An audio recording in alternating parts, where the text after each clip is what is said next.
I was working full time in sort of the corporate world, there weren't a lot of these support systems, except for the Alzheimer's Society chapters. So to see this extended beyond is really important, I think, for caregivers now in the workforce. So just to paint a little bit of a picture of what my working caregiver life was like before, a couple of years ago and before pandemic. I was an operations leader for a company where I was responsible for geographic territories and offices in certain locations. So I was traveling all the time. I was on the road all the time, whether it be by car or by flight. I was really in a fast-paced environment. Having that part of the job, as well as all the responsibilities within the job, made for a very stressful work-life environment. I got this great, amazing promotion just right around the time when my dad was first diagnosed with dementia. I'd started seeing the signs. And then finally, as he got tested and it was sort of confirmed on paper, I thought to myself, how am I even going to manage both of these lives? I didn't know what I was in for when it came to the caregiving side. I knew of dementia and of the decline of the disease, but I really didn't know the depth and the gravity of it.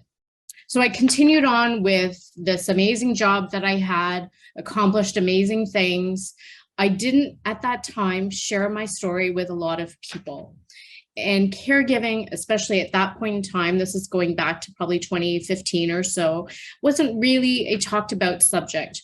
So I did at that time keep it to myself.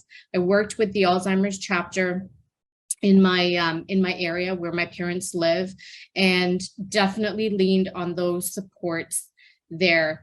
And that was amazing to have, amazing to know that it existed, that they had all various different types of support. So as I was working in that fast-paced environment, having the support of the Alzheimer's chapter was very comforting. And it really felt like somebody knew what we were going through. This is somewhere where we're not alone, and where we can come back to for various supports and various conversations. So fast forward, as my dad starts to decline, the disease is declining in terms of his motor skills, his speech, his language. And as you heard on the intro there, my dad was a well-versed man in terms of languages, in terms of his education for his time and his generation. And so to see all of that decline and fade away slowly was not only emotionally challenging to accept and really come to terms with it, but it was also the fact that he himself couldn't communicate and advocate for himself. So I knew I had to step up my game, so to speak, and figure out how to be his spokesperson, his advocate, his legal representative, along with my mother, of course. And so we really had to shift gears. So one thing I found as a working caregiver is that this is an ever-changing role that you have, and the dynamics between work and caregiving will consistently change. So towards just before lockdown, actually, in no relation to it whatsoever, my dad started declining quite a fair bit. And I realized for me that to enjoy the time with him in the phase where he still is capable to walk and has some baby babble a little bit, I could still enjoy quality time with him.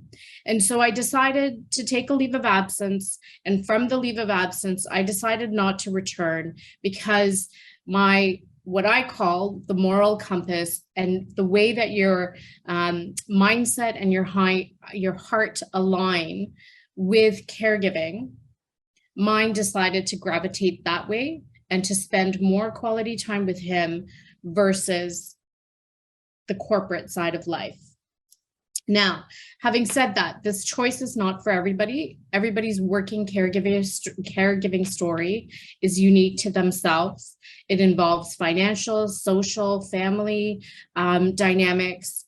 So it is important to assess your own situation in all these various different categories. I'm not by any means advocating to leave a job or to change jobs, but what I am passionate about is to really look within to see how you can, if you want to, go down the caregiving path in some sort of part-time or full-time capacity, or find a way to better balance it, is to really look within and assess what is really important to you and what is manageable as well, with support services through the LIN or through private care, and what isn't manageable. So assessing your financial situation is where I would obviously go to first. Is this something that you and your family can manage if you were to change a job? Maybe it's a location of a job, maybe it's the type of a job, maybe it's virtual now versus being in person. Maybe it's a traveling job, and then you need to scale back on that. So having a conversation with your employer obviously is parallel to the financial side of things. It's not always an easy conversation to have. The culture in the company may not be open to having those conversations, but I would really lead into the supports around you, whether it is OCO or whether it is Alzheimer's, whether it's a family doctor, a social worker, your employee assistance program. Dig into some of those benefits that I even forgot about that I had, because I was on the road and you're just go, go, go all the time. So sometimes you just stop and you reassess all of the services that are available to you, and then lean on those and have those conversations with people in order for you to really get what you want out of this caregiving journey as you're working. So aside from those conversations, the other part of things that I found worked really well for me were keeping things simple. So socializing, hosting, friends over, going to friends' places, anything of that sort, find a way to keep it simple. So maybe your menu is now a little simple. Maybe you invite less people over less frequently over time. Find little chunks of where you can make things in your life simple. And that could be even a routine, a grocery routine, delivery and ordering and pickup. Those kinds of things where you can save on time and you can really make things simple. One of the other things I found that were really helpful to me personally was staying connected with friends, with being social, finding people who were in a similar situation. It may not be the exact same situation, but finding people who have gone through some sort of caregiving journey. I also found that I connected more and better with friends who had children in my caregiving journey, because they really understood that it can be a 24/7 type of life, and not everyone can relate to that. So find the social circle and the network where you can connect, where you can share one or two anecdote, one or two challenges. Sometimes even that can be a little bit of a de-stressor while you're working and you have this work world that we always talk so much about, but finding an outlet for the caregiving side as well. The employee assistance program, I touched on that just a little bit, but really digging into the employee assistance program with all the benefits that you may have, and not everyone has a robust program. I totally understand that. Find ways where you can leverage those services, and also then find through family doctor, community services that you might be able to lean on as well. So it does take some time, it does take some research, but that is where you will find solace, I think, at the end of the road, when you put in a little bit of that effort to really try and find how you can balance working full-time, part-time, or even that change in your workspace, and balancing that out with some support services. One of the other things that I kind of dug in for myself to really help myself balance was focusing on three main things. So I hope you find this helpful. I found that I really focused on my body, mind, and soul.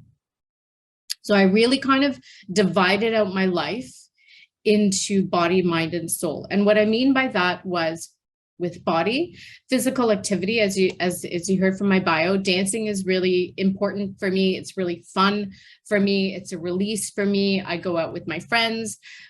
We also have great family parties where dance is really a big part of our, not only the culture, but just our lifestyle. We always have music playing on at home. Even in my dad's room to this day, we have music on in the background. So for me, finding the activity or two that really releases those good endorphins, that makes you smile, that even for an hour, half an hour, whatever that may be, can really help you forget this stressful work caregiving balance. Focusing on that, so it's something that you're doing for yourself as well. So something that is a physical activity, whatever that may be for you, could be walking, could be dancing, could be singing, whatever that may be for you. Also, with regards to the body, keeping yourself as healthy as you possibly can. So going down to some of the health stores, getting some vitamins, getting some herbs, finding maybe one thing where you're doing that is where it's a freshly squeezed juice or a vegetable juice or a protein smoothie, but something that is really nourishing for your body, I find also really helps. And going back to benefits that you may have while you're working, using those massage allocation, dollar allocations. It could be a nutritionist that's in your employee program, dietitians. Sometimes these employee assistance programs and benefit packages have like hidden fine prints of what's available to you in there. So sometimes give them a call and just find out what you have access to. And sometimes by paying a supplement, you can actually have more access to different providers. So try that as well for your body. So mind, one of the other things that I like to do are word searches. And I just keep, something as really simple as the dollar store, which is now $2, but you can just go down there, grab a book, I grab a highlighter, and I keep it at my coffee table. And every once in a while, I'll just pick up a puzzle and go through one of the word searches. There's no rhyme or reason or time when I do them. It is just something that when I feel I need to zone out and just do something for my mind, I will do some of those. So brain games, whatever that may look like for you. It could be even watching Jeopardy and Wheel of Fortune for that hour, which I think is the great TV hour, 7 to 8. There's a lot of benefit to that. And to really keep your mind stimulated, that is not work related, but is not caregiver related. So finding that sort of in-between balance. Free courses. This is another one. So I'm a bit of a permanent student, as I call myself. I will always be a lifelong learner. So I will find places online that offer free courses. And I'm not promoting one over the other, but the one that's popular out there at the moment is Coursera, which offer a lot of free tidbits of information, or as well as these mini little certificate programs. This is not for everybody, but for me, I need to always keep my mind engaged. That doesn't have anything to do with work. That doesn't have anything to do with my dad or my caregiver life or my family life. And so this is just something for me to grow my mind, to grow my intellect so that I can have conversations with people that have nothing to do with caregiving or with working. So find what is appealing to you, what stimulates your mind. It could be reading, it could be puzzles, like I said, it could be painting, jigsaw puzzles, coloring, whatever that is that feels good to you. Focus on that so that it really helps to stimulate and keep your mind active and sharp. And then the third aspect is soul. There is so much I could say in this category, but at the end of the day, soul is really what feels good in your heart, in your moral compass, and what is really good for your conscience. So focus on all of those things. For some people, it could be volunteering and giving back. It could be mentoring. It could be laughter as well, which can focus into the mind side of things, watching a comedy show or just binge watching some things on Netflix or Prime or whatever you may have, but finding a comedy show that just really makes you bolt out laughing and you have a lot of fun just watching it, and you really just kind of forget about working and caregiving. What else did I put here? Journaling. So with some people, journaling, scrapbooking, any of that really makes you feel good.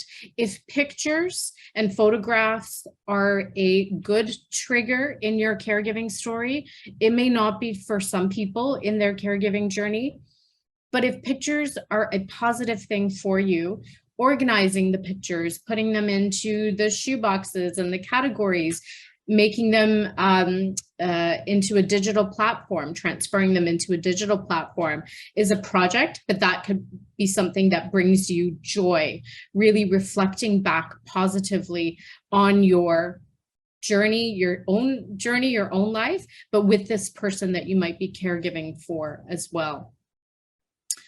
Music and dance can also come into that. It could be art, painting, could be going to the museum.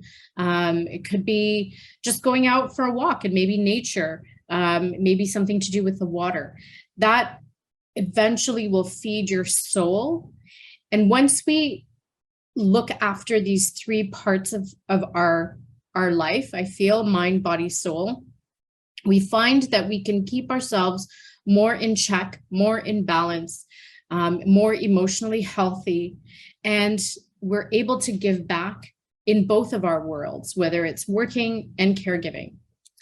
Now, I chose to leave all that behind and create my own working world where I have the flexibility to look after my dad as my first priority and then work on my business as a secondary priority.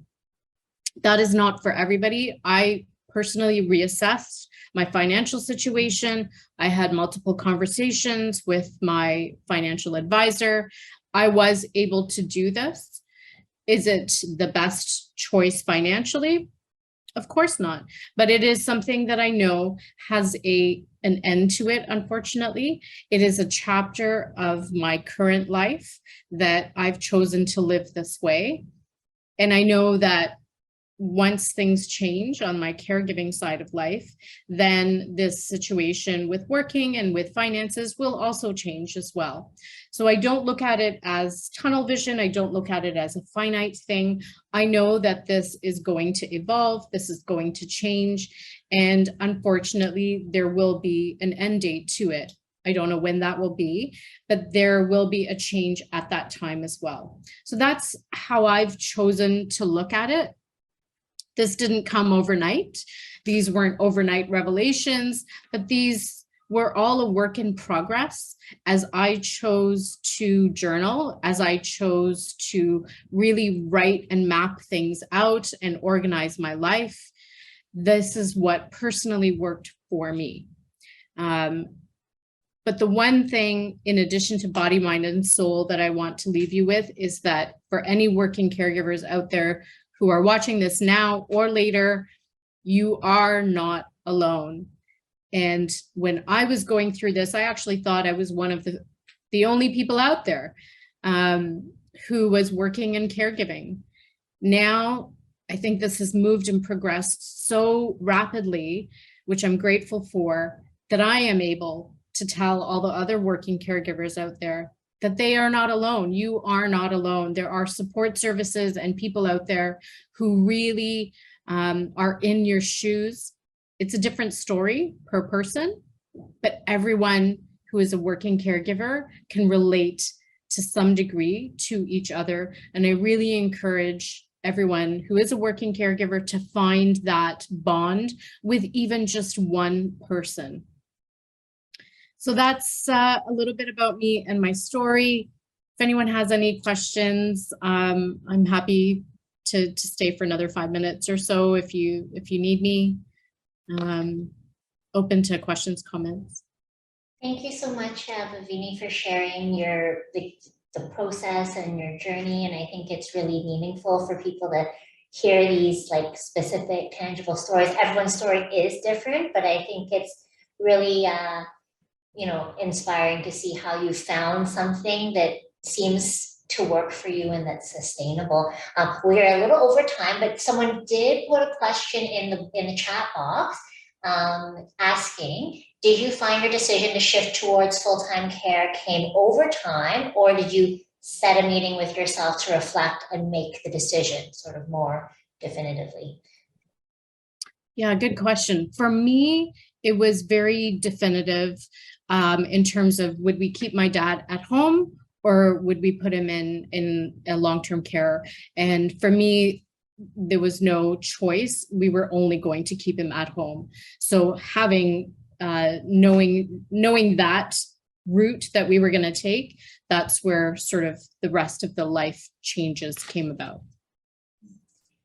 Okay. Well, I'm sure there are other questions, but we're just a little bit over time. But I put a couple of your links there with your website and also your dance classes. So I was looking at those myself. And your contact information, is through the website. So I think everyone has it. Thank you so much for joining us and for taking the time to share your experience with us. It's so valuable. No problem. And I just read some in the chat. Thank you very much for your comments and feedback. I appreciate it. Thank you.